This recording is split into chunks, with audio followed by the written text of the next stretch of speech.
Hi అండి. Mutton pulao సింపుల్గా ఎలా రెడీ చేసుకోవాలి ఈ వీడియోలో చూద్దామండి. ముందుగా నేను 1 కేజీ మటన్ తీసుకుని 2 టైమ్స్ వాష్ చేసుకున్నాను, మ్యారినేట్ చేసుకుందామండి. ఇప్పుడు 1 స్పూను ఉప్పు, 1 స్పూను కారము, చిటికెడు జీలకర్ర పొడి, 1/2 స్పూన్ ధనియాల పొడి వేసుకొని 2 స్పూన్ల అల్లం వెల్లిపాయ పేస్టు, 1 నిమ్మకాయ స్క్వీజ్ చేసుకొని వేసుకోండి. ఒక అరబద్ద సరిపోతుందండి కేజీకి, పెద్ద నిమ్మకాయ ఇది.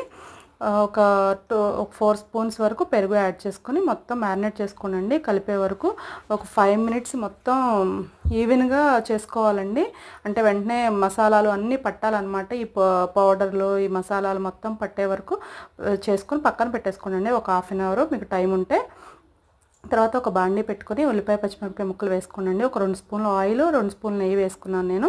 తర్వాత మసాలా దినుసులన్నీ నానబెట్టుకోండి. ఉల్లిపాయ పచ్చిమిరపకాయల ముక్కలు వేగిపోయిన తర్వాత పుదీనా కొత్తిమీర కూడా వేసి వేయించుకుందామండి. ఇవి కూడా బాగా వేగిన తర్వాత మ్యారినేట్ చేసుకున్న మటన్ యాడ్ చేసేసుకుందాము.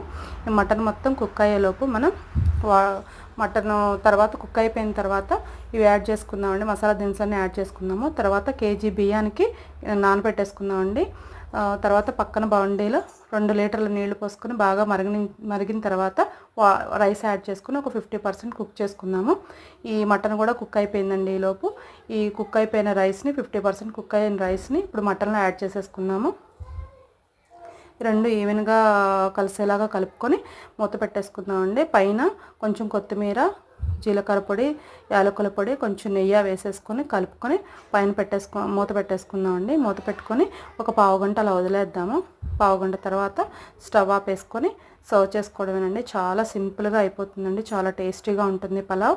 నేను నార్మల్ రైసే తీసుకున్నానండి, మీరు బిర్యానీ రైస్ కూడా తీసుకోవచ్చు. నేను చూడండి పైన కొత్తిమీర, నెయ్యి, ధనియాల పొడి, యాలకుల పొడి, గరం మసాలా వేసుకొని మూత పెట్టేసుకున్నానండి. ఒక పావుగంట తర్వాత స్టవ్ ఆపేసుకున్నాను. మొత్తం చూడండి ఈవెన్గా కుక్ అయిపోయిందండి. చాలా పలుకు చాలా బాగుందండి. రైస్ మొత్తం కంప్లీట్గా ఉడికిపోయింది. మెత్తగా కూడా అవ్వలేదండి ఎక్కడ. మనకి క్వాంటిటీ కేజీకి 2 లీటర్ల వాటర్ అండి. నార్మల్ రైస్కి అయితే, మీరు బాస్మతి రైస్కి అయితే కొంచెం 1.5 లీటర్ వరకే యాడ్ చేసుకోండి. చూడండి చాలా బాగుందండి, పొడి పొడిగా వచ్చింది.